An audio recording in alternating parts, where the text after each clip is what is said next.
नमस्कार, आप देख रहे हैं एनडीटीवी मध्य प्रदेश छत्तीसगढ़। मैं हूं आरिज मतलूब।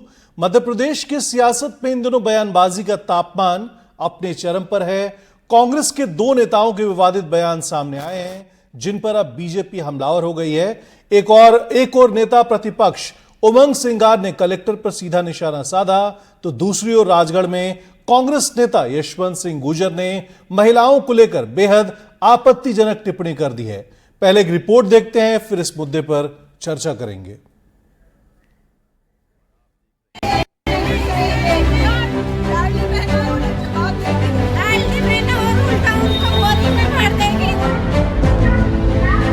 मध्य प्रदेश विधानसभा में नेता प्रतिपक्ष उमंग सिंघार एक बार फिर अपने बयानों को लेकर सुर्खियों में हैं।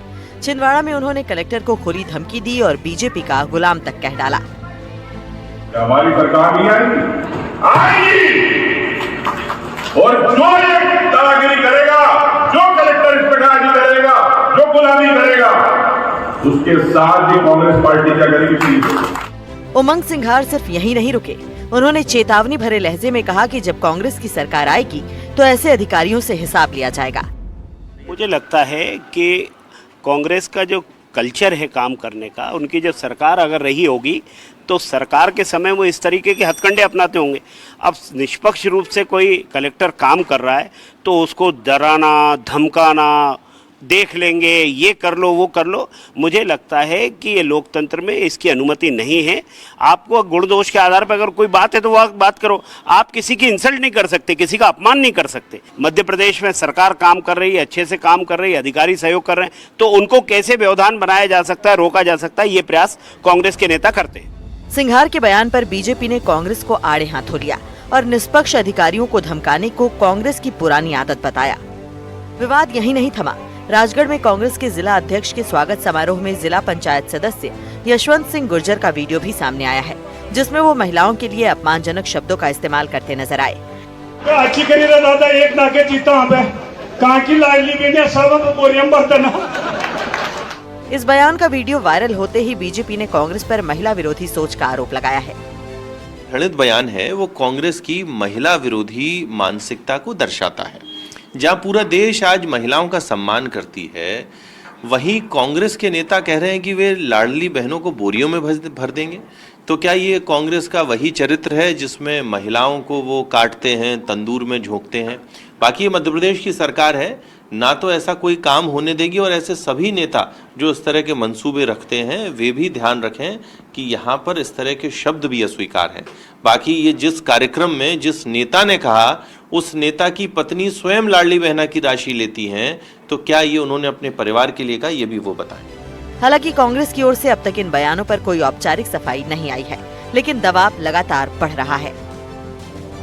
उमंग सिंघार का ये बयान अधिकारियों को खुली चेतावनी जैसा है। सवाल ये है कि क्या ये कांग्रेस की सत्ता में वापसी का आत्मविश्वास है या फिर दबाव बनाकर अफसरशाही को अपने पाले में करने की कोशिश।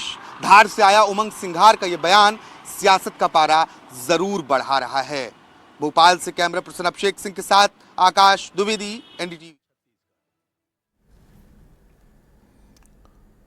तो अफसरों को लेकर के बार बार जो बयान सामने आ रहे हैं, उसको लेकर के हमारे साथ अभी देवेंद्र सिंह राय हैं, रिटायर्ड आईएएस हैं, डॉक्टर विक्रम चौधरी हैं, कांग्रेस के प्रवक्ता हैं, वंदना त्रिपाठी बीजेपी प्रवक्ता हैं, और डॉक्टर महेंद्र सिंह वरिष्ठ पत्रकार हैं, साबिर खान धार से हमारे वरिष्ठ सहयोगी हैं। सबसे पहले साबिर खान से हम जुड़ेंगे अभी थोड़ी देर बाद। सबसे पहले चलते हैं हम कांग्रेस प्रवक्ता के पास, डॉक्टर विक्रम चौधरी साहब हैं। सर, आपसे सवाल यह है कि क्या सरकार अगर सरकार बदलती है मध्य प्रदेश में, तो अफसरों से बदला लेंगे आप? विषय ये होना ही नहीं चाहिए चर्चा का विषय ये होना चाहिए, क्या कलेक्टर अथवा नौकरशाही ये ठीक व्यवहार कर रहे हैं? नौकरशाही का दायित्व है कि वो निष्पक्ष रहकर सभी लोगों के प्रति वो समान रूप से व्यवहार बनाए। संविधान के अनुच्छेद 311 ये कहता है कि जो नौकरशाही है वो पेशेवर रवैया अपनाने के लिए बाध्य है। तो आपकी जो डिबेट है, मैं इसके विषय से बिल्कुल सहमत नहीं हूँ। इसलिए सहमत नहीं हूँ कि कहीं ना कहीं ये बायस्ड है, कहीं ना कहीं आप उस कदाचार की, उस पक्षपात की आप चर्चा और उल्लेख ही नहीं करना चाहते। डॉक्टर विक्रम सर, आप मेरी बात डॉक्टर विक्रम सर, बेहद इज्जत के साथ, बेहद इज्जत के साथ आपसे कहना चाहूंगा, डॉक्टर साहब बेहद इज्जत के साथ आपको कहना चाहूंगा, हम जो डिबेट करते हैं उसमें कोई किसी तरीके से सवाल उठाने के लायक नहीं है। लेकिन नहीं, मैंने आपकी डिबेट पे कहां सवाल उठाया?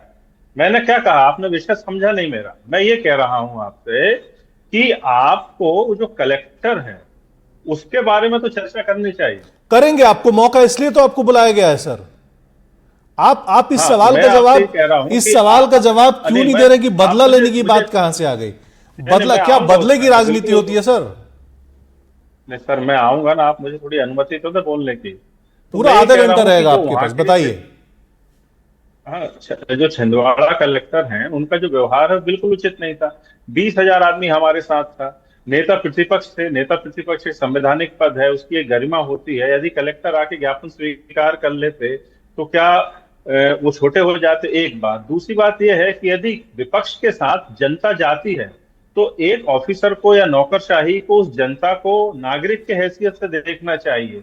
आप उस जनता को कांग्रेस के वोटर के हैसियत से देखने लगते हैं तो ये फिर आपका जो चरित्र वो नौकरशाह का ना होकर भाजपा के कार्यकर्ता जैसी वो मानसिकता हो जाती है कि यार ये तो कांग्रेसियों के साथ आए हैं, तो ये जनता नहीं है, ये नागरिक नहीं है, इसलिए इनके लोकतांत्रिक अधिकार भी हम खारिज कर देते हैं। वो एक जायज बात थी जब लाठीचार्ज हुआ था, एक उसका आंदोलन हुआ था, नेता प्रतिपक्ष थे, आप 5 लोगों को बुलाकर भी ये कह देते कि भाई 5 लोग आ जाइए, हम ज्ञापन ले लेते हैं। तमाम तरीके होते हैं, एक विश्वास पैदा करना होता है। इसके पहले इससे ज्यादा उग्र आंदोलन हमने अशोकनगर में किया था, लेट मी कंप्लीट अशोक, तो उसमें तो हमने किसी ऑफिसर को अनर्गल नहीं बोला, और जिन विधायकों ने हमारे ऑफिसर्स के लिए उचित शब्दों का प्रयोग नहीं किया, हमने उस पर खेद भी प्रकट किया। लेकिन हमारी वरिष्ठ नेतृत्व ने, चाहे वो जीतू पटवारी हो चाहे उमंग सिंघार, उन्होंने नहीं कहा, क्योंकि वहां के प्रशासन ने एक समन्वय बना लिया था। तो क्या ये काम ये नहीं कर सकते? वहां के पूर्व सांसद भी थे, तमाम लोग थे। तो मुझे लगता है कि नौकरशाही को बहुत पेशेवर होकर जनता को और विपक्ष को व्यवहार करना चाहिए। देवेंद्र सिंह राय है, रिटायर्ड आईएएस है हमारे साथ। सर ये बताइए कि कांग्रेस प्रवक्ता के जो सवाल हैं, उनकी जो चिंताएं हैं, इस पर क्या आपकी टिप्पणी है? मैं कि निष्पक्ष प्रशासन को रूलिंग पार्टी में और अपोजिशन में 19 और 20 का फ़र्क ही करना चाहिए। रूलिंग पार्टी को यदि 20 नंबर मिलते हैं तो अपोजिशन को भी 18-19 नंबर तो मिलना ही चाहिए। यदि कलेक्टर को ये मालूम था कि हज़ारों की भीड़ आई है और तो एसडीएम या एडीएम को भेजने के बजाय यदि वो स्वयं ज्ञापन ले लेते तो इसमें कोई दिक्कत नहीं थी। ऐसे कई प्रकरण हो चुके हैं कि कलेक्टरों द्वारा ज्ञापन न लेने के कारण स्थिति और बिगड़ी है। तो एक होशियार कलेक्टर वही होता है जो अपने ज़िले की शांति व्यवस्था को बनाकर रखे। उसके लिए कोई सरकार का ऐसा निर्देश नहीं है कि कलेक्टर ज्ञापन नहीं लेगा, ऐसा कोई निर्देश सरकार का है नहीं। यह सब स्थानीय परिस्थितियों पर निर्भर करता है। दूसरी बात, जो ज्ञापन देने वाले व्यक्ति था वो नेता प्रतिपक्ष है जिसको कैबिनेट मंत्री का दर्जा प्राप्त है।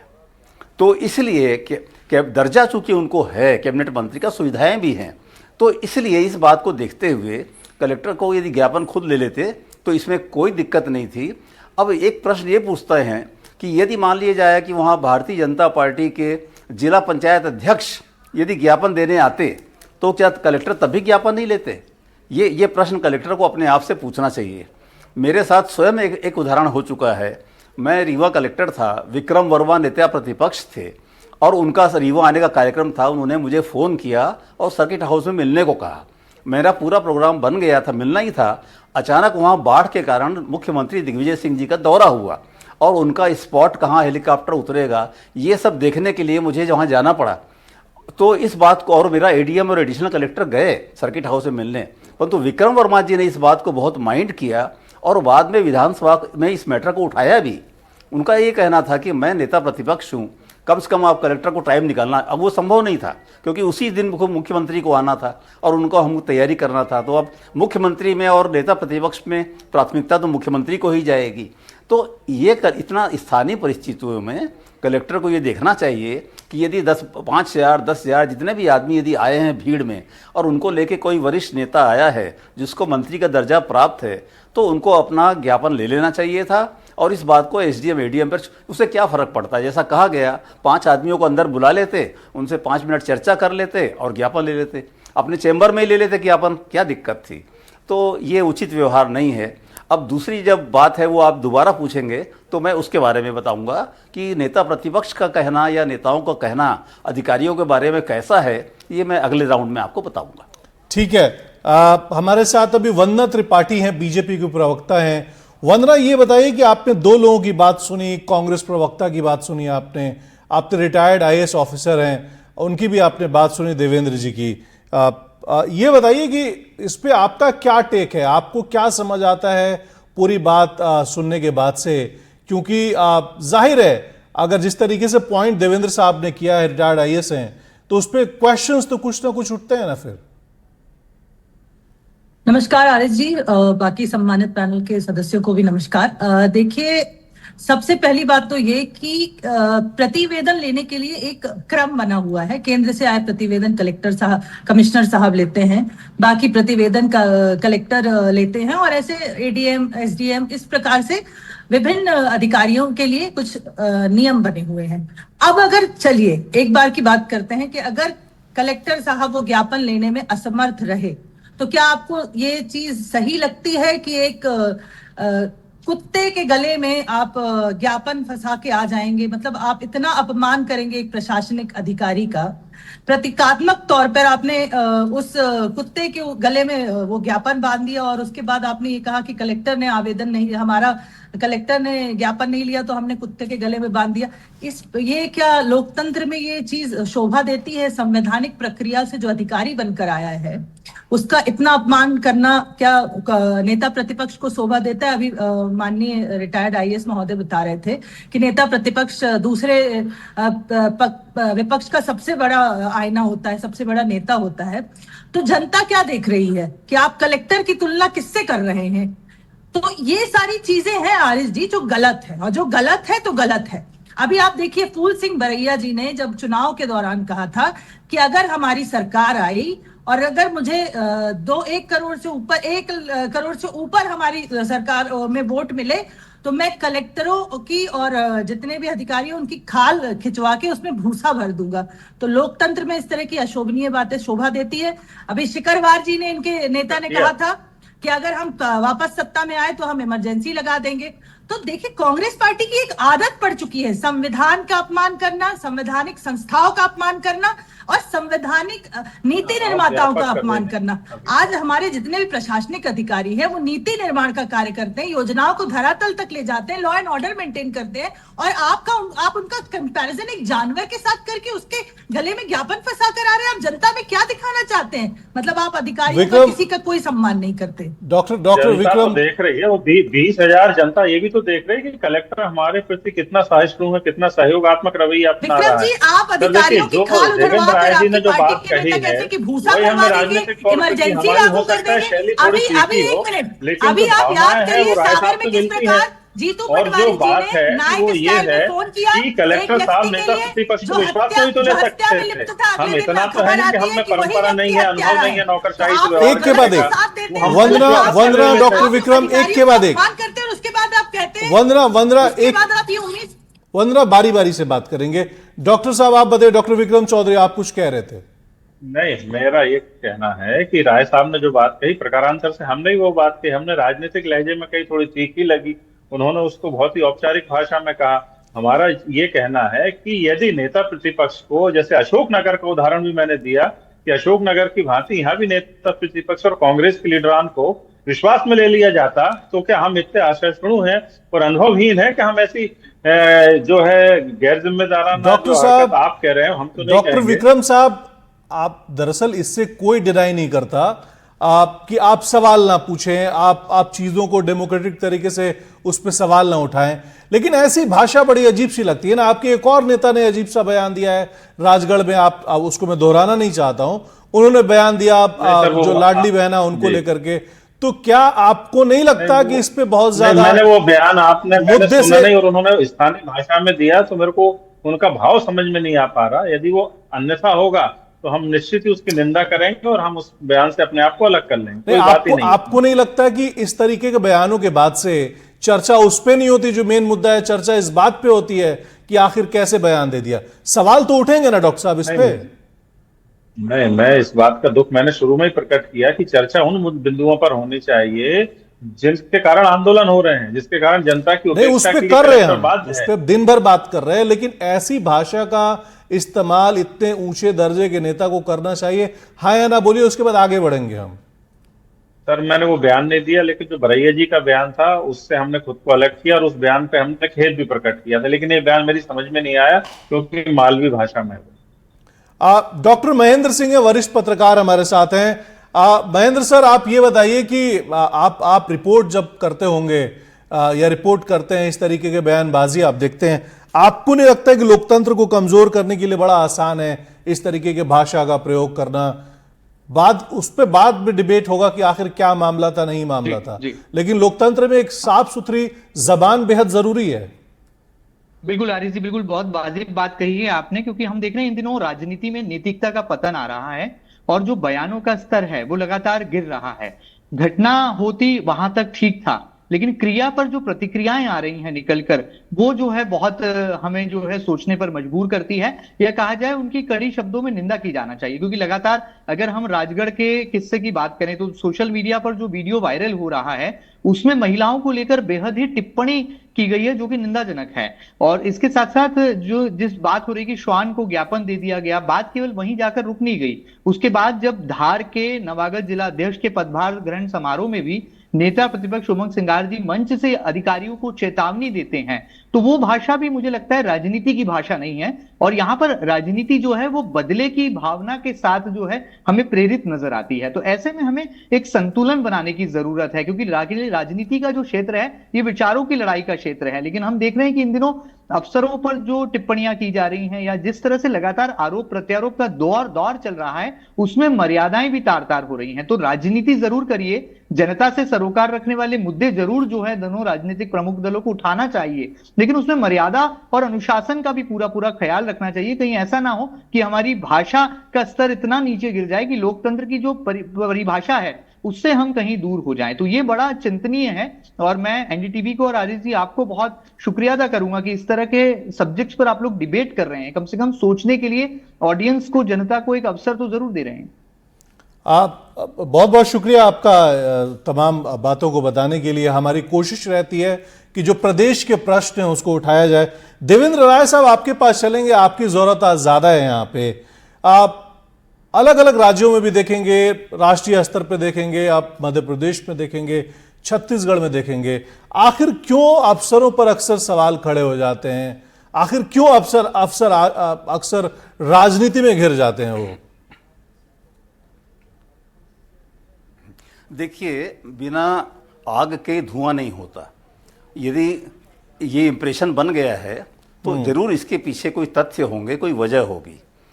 मुझे ये कहने में कोई संकोच नहीं है कि चूंकि एक पार्टी लगातार 20 सालों से कम मध्य प्रदेश की बात करें तो काबिज है, तो अधिकारी एकदम स्वाभाविक रूप से उसके प्रति ज़्यादा समर्पित हो जाते हैं। उनको लगता है कि भाई इतने साल हो गए, अभी तो 3 साल और बाकी है चुनाव के लिए, 3.5 साल। तो इस अधिकांश जो है वो दब जाते हैं। राजनीतिक दबाव भी पिछले सालों में पहले से बहुत बड़ा है। जैसे मैंने पहले कहा कि निष्पक्ष प्रशासक वो होता है जो सत्ता पक्ष और विपक्ष को एक तराजू पे रखे। भले सत्ता पक्ष का पलड़ा थोड़ा भारी होगा, विपक्ष का थोड़ा कम होगा, परंतु डेमोक्रेसी में और संविधान के अनुसार डेमोक्रेसी में विपक्ष भी उतना ही जरूरी है जितना सत्ता पक्ष। दूसरा, जहाँ तक ये अपशब्द कहने का प्रश्न है, ये निश्चय ही ये बिल्कुल उचित नहीं है और इसकी निंदा भी की जाना चाहिए। परंतु इसकी शुरुआत केवल ये उमंग सिंघार ने या किसी और जो नेता थे उन्होंने नहीं की है। मैं आपको याद दिलाना चाहता हूँ, मैंने उस पर एक प्रोग्राम भी किया था।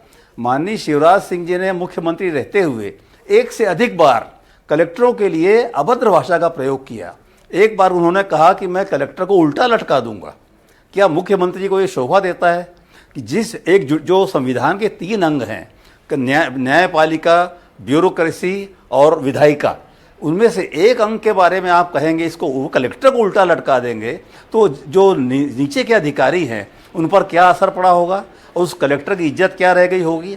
उसके बाद अभी 2 साल पहले शिवराज जी के हटने के बाद जब नए मुख्यमंत्री आए तो शायद अशोकनगर या गुना में किसी प्रोग्राम में सिंधिया जी ने, जो बहुत बड़े महाराजा हैं और बड़े पढ़े लिखे हैं, उच्च परिवार से आते हैं, सिंधिया जी ने कहा कलेक्टर को बुलाओ। कि जब कलेक्टर और एसपी आ गए तो उनको कहा मंच पे खड़े रहो यहाँ जब तक प्रोग्राम चलता है। कलेक्टर तो मंच पे बैठता है, आपने सब पब्लिक के सामने उसको बुला के कह दिया कलेक्टर खड़े रहो यहाँ पर, ऐसी कहा है खड़े रहो यहाँ पर जब तक प्रोग्राम चलता है। अरे भाई, आप किसी बात से नाराज हैं, आप उस कलेक्टर का ट्रांसफ़र करवा दीजिए। मगर पब्लिक के सामने आप कलेक्टर की यदि इमेज नहीं रखेंगे तो कलेक्टर शासन की इमेज पब्लिक के सामने कैसे रख पाएगा। देवेंद्र साहब, ये उमंग सिंगार जी को कुत्ते से तुलना करना सरासर। जी देवेंद्र साहब, आप बताइए, बड़ी साफ सुथरी आप बातें कर रहे हैं। हेलो, जी, मैं सुन पा रहा हूं आपको। मेरा सवाल आपसे ये है, इतने सालों का आपका करियर रहा एक आईएएस के तौर पर, बड़े बड़े पदों पर आप बैठे, डीएम रहे और भी बड़े पदों पर आप रहे होंगे। आपने कभी एक्सपीरियंस किया नेताओं के बीच में फंस जाना, उसमें उनके जो चक्रव्यूह में फंस जाना होता है? आपने कोई एक्सपीरियंस किया, किसी नेता की कॉल आई हो, कोई बदजुबानी हुई हो या आपने कुछ कहा हो? कोई एक्सपीरियंस शेयर करेंगे आप? बिल्कुल नहीं। हाँ, बिल्कुल नहीं। यही मैं कह रहा था कि पिछले 15-20 सालों में जो प्रशासन में गिरावट आई है वो पहले नहीं थी। कभी कोई मुख्यमंत्री ये नहीं कहता था कि इस विधायक से मत मिलो, बल्कि ऐसा माहौल था कि जांच कमेटी में रायसेन जिले में दिग्विजय सिंह जी ने बंधुआ मजदूर की जांच कमेटी में तत्कालीन विधायक डॉक्टर गौरी शंकर शेजवार को मेंबर बनाया था और वो बाकायदा मेरे बगल में बैठ के जांच कर रहे थे। तो ये पहले इतना बुरा हालत नहीं थी, इतना अभद्र भाषा का प्रयोग नहीं होता था। अब तो आप सुनते हैं कहीं तहसीलदार रोज पिट रहा है, कहीं थानेदार की वर्दी फाड़ दी, कहीं सीओ जनपद पंचायत को मारा सरपंच पति ने, रोज पेपर में आता है। तो ये क्यों हुआ? यदि हम अपने प्रशासन का मोराल, उसका नैतिक बल कायम नहीं रखेंगे तो हम अच्छे प्रशासन की उम्मीद कैसे कर सकते हैं? और इसके लिए ताली दोनों तरफ से बजती है। नेताओं को भी ये ध्यान में रखना होगा और प्रशासन को भी ये ध्यान में रखना होगा कि हम एक तरफा झुके हुए प्रतीत ना हों। एक तरफ, क्योंकि वो जिम्मेदार है संविधान के प्रति, कलेक्टर जिम्मेदार है कानूनों के प्रति, अधिनियमों के, अध्यादेशों के प्रति। तो उसको किसी पार्टी विशेष से उसको कोई मतलब नहीं होना चाहिए। थोड़ा बहुत प्रेफरेंस मिलता है, परंतु एक तरफा झुक जाए ऐसा इंप्रेशन भी नहीं बनना चाहिए। ये मेरा स्पष्ट मत है। वंदना, आप बताइए, अभी सुन रही थी आप देवेंद्र सर को, उनकी बातें बिल्कुल क्लियर और साफ सुथरी बातें हो रही थी। वंदना, आप ये बताइए कि आप सरकार में, आपकी सरकार काफी सालों से है मध्य प्रदेश में, आपने क्या एक्सपीरियंस किया है इसको लेकर के? आपने क्या देखा है या आपको इसमें क्या लगता है? ब्यूरोक्रेसी और जो पॉलिटिक्स है, राजनीति और ब्यूरोक्रेसी के बीच का जो समन्वय है, उसको लेकर के आपको क्या लगता है? क्या इस पे टेक है आपका? देखिए, अगर मध्य प्रदेश आरएसडी आज इस प्रकार प्रगति के पथ पर आगे बढ़ रहा है तो कहीं ना कहीं शासन और प्रशासन के समन्वय की वजह से ही बढ़ रहा है। ब्यूरोक्रेसी का एक बहुत इंपॉर्टेंट रोल होता है हमारे प्रदेश के लॉ एंड ऑर्डर को मेंटेन करने को, और ब्यूरोक्रेट्स इस बात का ध्यान रखते भी हैं। लेकिन अगर उनका अपमान किया जाएगा, उनके लिए इस प्रकार के शब्दों का प्रयोग किया जाएगा, उनकी तुलना जानवरों से की जाएगी, उनके खानों में ये मौका आना ही क्यों की जाएगी, या राजगढ़ जैसी घटनाएं होंगी जहां लाडली बहनों को बोरियों में भरने की बात होगी, इस प्रकार की बात और दादागिरी अगर विपक्ष के नेता दिखाएंगे तो आप एक बात बताइए कि जो राहुल गांधी जी, जो इनकी पार्टी के जो नेता हैं, वो संविधान की दुहाई सदैव देते चले आते हैं, संविधान की किताब अपनी जेब में लेकर घूमते हैं, तो क्या ये आदेश इनकी पार्टी के मध्य प्रदेश के नेताओं को नहीं दिया जाता? तो वंदना, अगर ऐसा आप विपक्ष में है तो ठीक है, कोई बात नहीं, लेकिन आप उस बात विपक्ष भी अपनी बात एक सही तरीके से सही प्लेटफॉर्म पे रख सकता है आरएस जी। उसके लिए दादागिरी करना, जिस प्रकार से जीतू पटवारी जी कॉल करके धमकाते हैं टीआई को एक हत्यारे के लिए और अगले दिन पेपर में आता है कि वही व्यक्ति हत्यारा था, तो जरा थोड़ा सब्र रख के, संयम रख के राजनीति करे। विपक्ष जिस तरह की हरकतें कर रहा है। वरना वक्त की कमी है, 1 मिनट है सिर्फ मेरे पास।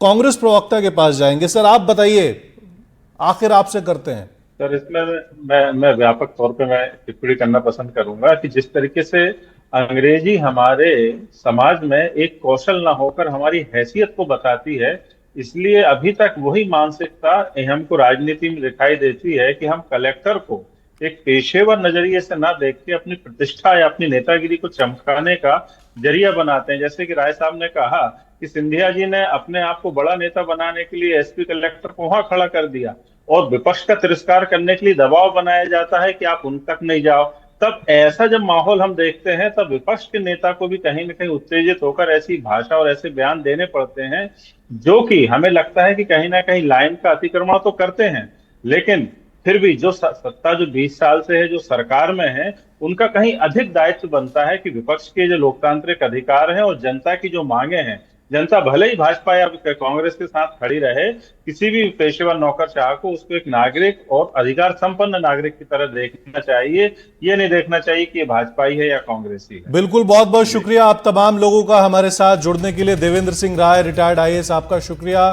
डॉक्टर विक्रम चौधरी, कांग्रेस प्रवक्ता, वंदना त्रिपाठी, बीजेपी प्रवक्ता, डॉक्टर महेंद्र सिंह, वरिष्ठ पत्रकार, आप तमाम चारों लोग जुड़े, इसके लिए बहुत बहुत शुक्रिया। लोकतंत्र में बेहद जरूरी है कि एक खूबसूरत और एक साफ सुथरी जबान हो और ब्यूरोक्रेसी में और पॉलिटिक्स में एक समन्वय होना चाहिए जिससे सब कुछ स्मूथली चला रहे। लेकिन लोकतंत्र में वाद विवाद के लिए स्पेस जरूर रहता है, वो बना रहना चाहिए, लेकिन एक उचित भाषा के साथ। आप देखते रहिए एनडीटीवी। नमस्कार।